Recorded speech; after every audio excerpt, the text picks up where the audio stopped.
আসসালামু আলাইকুম। বাংলা সংবাদে সবাইকে স্বাগত জানাচ্ছি ফিরোজ তোহা। শুরুতেই বিআরবি কেবলস সংবাদ শিরোনাম। আবারও মধ্যপ্রাচ্যে ভয়াবহ তৃতীয় বিশ্বযুদ্ধ শুরু হয়ে গেছে। মার্কিন যুক্তরাষ্ট্র এবং ইরানের মধ্যে ভয়াবহ পাল্টাপাল্টি হামলা চলছে।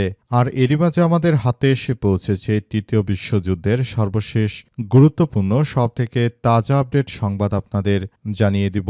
প্রথমেই জানাবো, হরমুজে আটকা ১৫০০-এরও বেশি জাহাজ শিপিং কোম্পানিগুলো দিশেহারা। হরমুজ প্রণালীর আশপাশে প্রায় ১৬০০ জাহাজ ২ মাসেরও বেশি সময় ধরে আটকে থাকায় বৈশ্বিক শিপিং খাত গভীরভাবে অনিশ্চয়তা ও বিপুল আর্থিক ঝুঁকির মুখে পড়েছে। যুদ্ধ পরিস্থিতির মধ্যে কখন নিরাপদে এই কৌশলগত জলপথ ছাড়ার সুযোগ মিলবে তা হিসাব কষতেই ব্যস্ত জাহাজ পরিচালনাকারী প্রতিষ্ঠানগুলোর। মার্কিন প্রেসিডেন্ট ডোনাল্ড ট্রাম্পের উদ্যোগে জাহাজগুলোকে নিরাপদে প্রণালী পার করানোর অভিযান মাত্র ৪৮ ঘণ্টা স্থায়ী হয়। এরপরই মার্কিন যুক্তরাষ্ট্রের এই পরিকল্পনাকে ভেস্তে দিয়েছে ইরান। এরপর জানাবো, মার্কিন প্রস্তাবের জবাব আজই পাঠাতে পারে ইরান। ইরান যুক্তরাষ্ট্রের প্রস্তাবের জবাবে আজ পাকিস্তানি মধ্যস্থতাকারীদের কাছে প্রতিক্রিয়া পাঠাতে পারে বলে আশা করা হচ্ছে, যদিও তেহরান এখনও প্রস্তাবটি পর্যালোচনা করছে এবং বিষয়টি আনুষ্ঠানিক কোনো সময়সীমা ঘোষণা করা হয়নি। এদিকে ভারতকে সবচেয়ে বড় সন্ত্রাসী বলল পাকিস্তান সেনাবাহিনী। ভারতের বিরুদ্ধে আবারও কঠোর ও আক্রমণাত্মক অবস্থান নিয়েছে পাকিস্তানের সেনাবাহিনী। দেশটির আন্তঃবাহিনী জনসংযোগ পরিদপ্তর বা আইএসপিআর এর মহাপরিচালক লেফটেন্যান্ট জেনারেল আহমেদ শরীফ চৌধুরী ভারতকে সবচেয়ে বড় সন্ত্রাসী আখ্যা দিয়ে বলেছে যে আন্তর্জাতিক মহলে ভারতের বক্তব্যর বিশ্বাসযোগ্যতা ক্রমেই কমছে। এবারে জানাবো, জ্বালানি সংকটে ক্ষতিগ্রস্ত ফ্রান্সের বিমান সংস্থাগুলোকে সহায়তা দেবে সরকার। বর্তমান যুক্তরাষ্ট্র এবং ইরান যুদ্ধের কারণে অনেক সমস্যার সম্মুখীন হতে হচ্ছে। এজন্য আসলে পুরো পরিস্থিতি খুবই খারাপ আকার ধারণ করেছে। যে কোনো মূল্যে এই পরিস্থিতি মোকাবেলা করার জন্য সবাইকে এখন থেকেই কার্যক্রম চালিয়ে যেতে হবে। এজন্য ফ্রান্সের পক্ষ থেকে তাদের বিমান পরিবহন সংস্থাগুলোকে সহযোগিতা করা হবে। এবং সর্বশেষ জানাবো, জাপানের পার্লামেন্ট ভবন পরিদর্শন করলেন জামাতের আমির। জাপানে গিয়েছেন বাংলাদেশ জামাত ইসলামের আমির ডাক্তার শফিকুর রহমান। সেখানে বাংলাদেশের মতোই জাপানের যে পার্লামেন্ট রয়েছে সেখানে গিয়ে পুরোপুরি পার্লামেন্টের ভবন পরিদর্শন করেছে বাংলাদেশ জামাত ইসলামের আমির ডাক্তার শফিকুর রহমান। সেখানে জাপানের পার্লামেন্ট এলাকায় সবকিছু যার যার জায়গা থেকে তারপর পরিস্থিতি নিয়ন্ত্রণ করছে, কিভাবে জাপান রাষ্ট্র চালায় সেই সবকিছু তারা শিখেছে। প্রিয় দর্শক, এতক্ষণ শুনছিলেন সংবাদ শিরোনাম, এবারে বিস্তারিত। তবে তার আগে বন্ধুরা অনুরোধ থাকবে, এই সংবাদটিতে একটি লাইক দিন।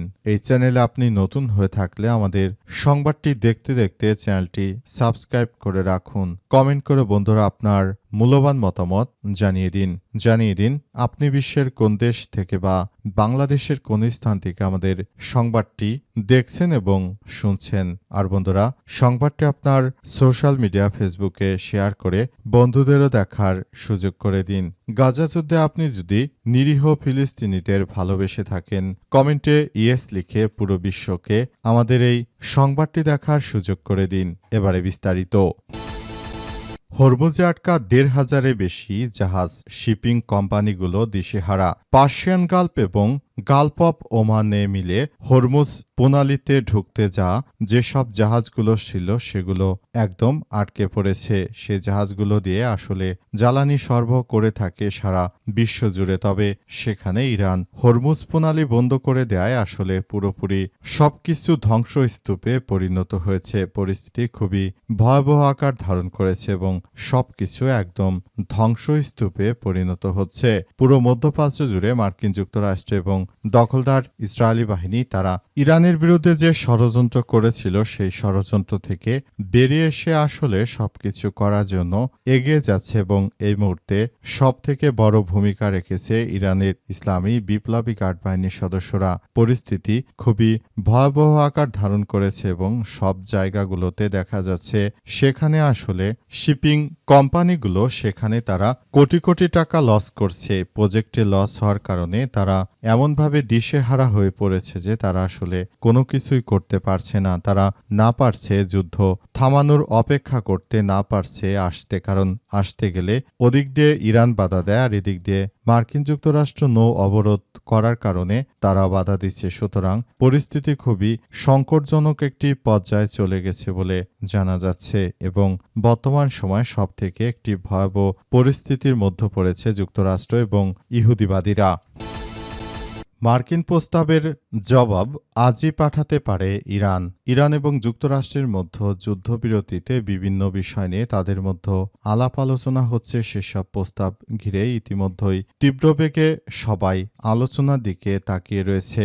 মার্কিন যুক্তরাষ্ট্র বেশ কয়েকটি প্রস্তাব দিয়েছে কিভাবে যুদ্ধ বন্ধ করা যায় এবং ইরানকে বেশ কয়েকটি প্রস্তাব দেওয়া হয়েছে।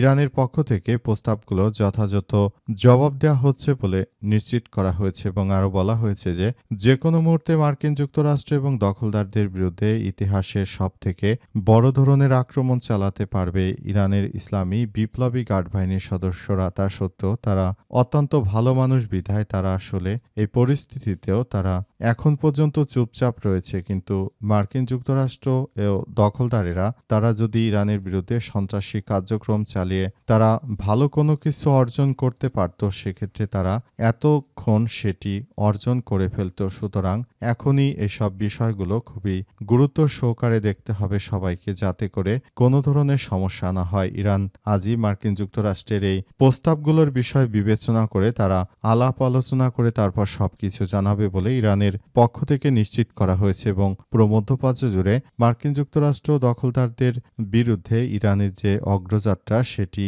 যে কোনো মূল্যে মার্কিন যুক্তরাষ্ট্র দখলদারদের বিরুদ্ধে এই সন্ত্রাসী কার্যক্রমগুলো প্রতিহত করতে ইরান বদ্ধপরিকর। ইরানের পক্ষ থেকে আরও নিশ্চিত করে জানানো হয়েছে যে সবকিছু খুবই সুন্দরভাবে গড়ে তোলা হচ্ছে এবং এই পরিস্থিতির মধ্য দিয়ে সবকিছু এগিয়ে যাচ্ছে। যে কোনো মূল্যে মার্কিন যুক্তরাষ্ট্র দখলদারদের একদম মাটির সঙ্গে মিশিয়ে দেওয়া হবে বলে ইরানের পক্ষ থেকে নিশ্চিত করা হয়েছে।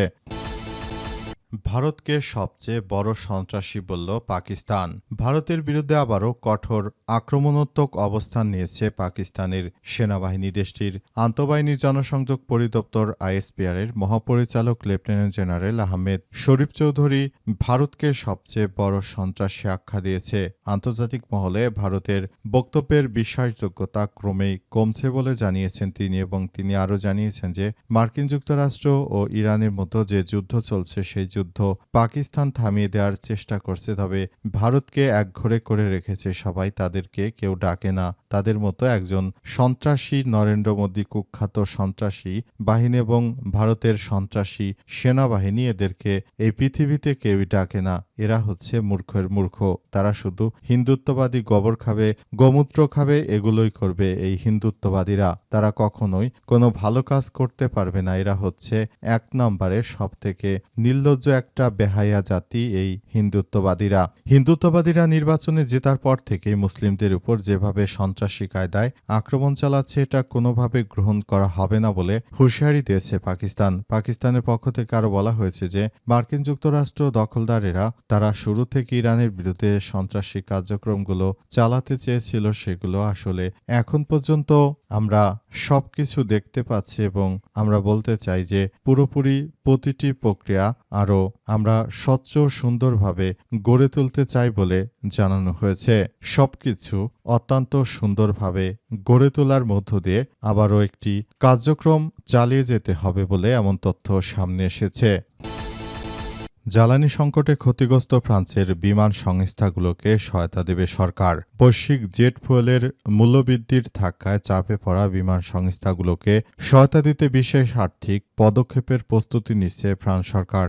জ্বালানি বাজারে অস্থিরতা এবং মধ্যপ্রাচ্য নির্ভর সরবরাহ ব্যবস্থার ঝুঁকির কারণে ইউরোপ জুড়ে সম্ভাব্য বিমান চলাচল সংস্থার আশঙ্কা বাড়তে থাকায় উদ্যোগ নেওয়া হচ্ছে। ফ্রান্সের পরিবহন মন্ত্রী ফিলিপ তাবারো আজ সামাজিক যোগাযোগ মাধ্যমে জানিয়েছেন যে যেসব সংস্থাগুলো আর্থিক সংকটে পড়েছে সেগুলোকে ফ্রান্সের সরকারের পক্ষ থেকে সর্বাত্মকভাবে সহযোগিতা দেওয়া হবে এবং বলা হচ্ছে যে বর্তমান সময়ে ফ্রান্স আগের জায়গায় নেই। তারা যে কোনো মূল্যে এই কার্যক্রমগুলো চালিয়ে যাচ্ছে এবং তারা আগামীতে একটি সুন্দর ও সম্প্রীতির রাষ্ট্র গড়ে তোলার জন্য তারা কাজ করছে। বর্তমান ইরান এবং ইসরায়েলের সঙ্গে যুদ্ধ বেঁধে যায়, সারা বিশ্বজুড়ে একটি বৈশ্বিক জ্বালানির সংকট দেখা দিয়েছে এবং এই সংকটের কারণে মূলত সারা বিশ্ব জুড়ে বা রাজনীতি এবং অর্থনৈতিক অবস্থা স্থবির হয়ে পড়েছে। মার্কিন যুক্তরাষ্ট্র শুরু থেকে তারা যে ধরনের কার্যক্রম চালাতে চেয়েছিল তারা পুরোপুরি ব্যর্থ হয়ে গেছে এবং যুক্তরাষ্ট্র আসলে কোনো কিছুই করতে পারছে না এই মুহূর্তে। সবাইকে যার যার জায়গা থেকে পরিস্থিতি মোকাবেলার জন্য সর্বাত্মকভাবে কার্যক্রম চালিয়ে যেতে হবে বলে মনে করে ফ্রান্সের সরকার। তাই ইতিমধ্যে তারা সেভাবে ব্যাপক প্রস্তুতি নিতে শুরু করেছে। তারা মনে করে যে কোনো মূল্যে এই সংঘাতময় পরিস্থিতি মোকাবেলা করার জন্য আলাপ আলোচনার মাধ্যমে একটি সমাধান বের করা জরুরি।